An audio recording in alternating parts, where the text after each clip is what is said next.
शादी की सुहाग सेज पर बैठी एक स्त्री का पति जब भोजन का थाल लेकर अंदर आया तो पूरा कमरा उस स्वादिष्ट भोजन की खुशबू से भर गया। उस स्त्री ने अपने पति से निवेदन किया कि माँ जी को भी यहीं बुला लेते तो हम तीनों साथ बैठकर भोजन करते। पति ने कहा, छोड़ो उन्हें, वो खाकर सो गई होंगी, आओ हम साथ में भोजन करते हैं। उस स्त्री ने अपने पति से कहा कि नहीं, मैंने उन्हें खाते हुए नहीं देखा है।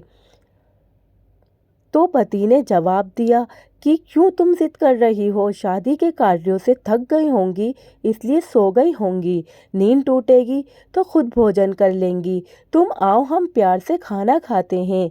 उस स्त्री ने तुरंत तलाक लेने का फैसला कर लिया और तलाक लेकर उसने दूसरी शादी कर ली और इधर उसके पहले पति ने भी दूसरी शादी कर ली। दोनों अलग अलग सुखी घर गृहस्थी बसाकर खुशी खुशी रहने लगे। इधर उस स्त्री के 2 बच्चे हुए जो बहुत ही सुशील और आज्ञाकारी थे। कई वर्ष बीत जाने के बाद एक दिन वह औरत अपने बेटों के साथ यात्रा पर गई हुई थी। एक जगह तीनों माँ बेटे भोजन के लिए रुके और बेटे भोजन परोसकर माँ से खाने की विनती करने लगे। उसी समय उस स्त्री की नज़र सामने एक फटेहाल, भूखे और गंदे से एक वृद्ध पुरुष पर पड़ी, जो इस स्त्री के भोजन और बेटों की तरफ बड़ी ही कातर नज़र से देख रहा था। उस स्त्री को उस पर दया आ गई और बेटों को बोली, जाओ पहले उस वृद्ध को नहलाओ और उसे वस्त्र दो, फिर हम सब मिलकर भोजन करेंगे। बेटे जब उस वृद्ध को नहलाकर कपड़े पहनाकर उसे उस स्त्री के सामने लाए तो वे आश्चर्यचकित रह गई। वह वृद्ध वही था जिसने उससे शादी की सुहागरात को ही तलाक ले लिया था। उसने उससे पूछा कि क्या हो गया जो तुम्हारी हालत इतनी दयनीय हो गई।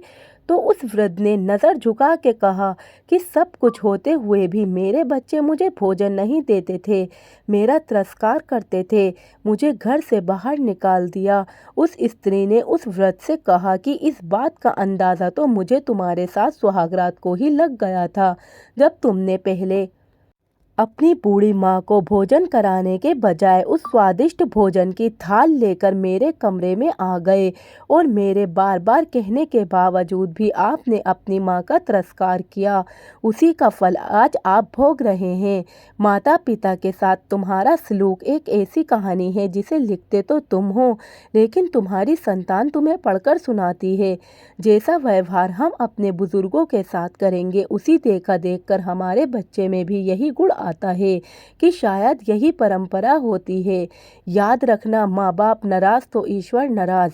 दोस्तों, आपकी इस कहानी पर क्या राय है हमें कमेंट बॉक्स में ज़रूर बताइएगा और ऐसी अच्छी अच्छी कहानियाँ सुनने के लिए हमारे चैनल को सब्सक्राइब ज़रूर करिएगा।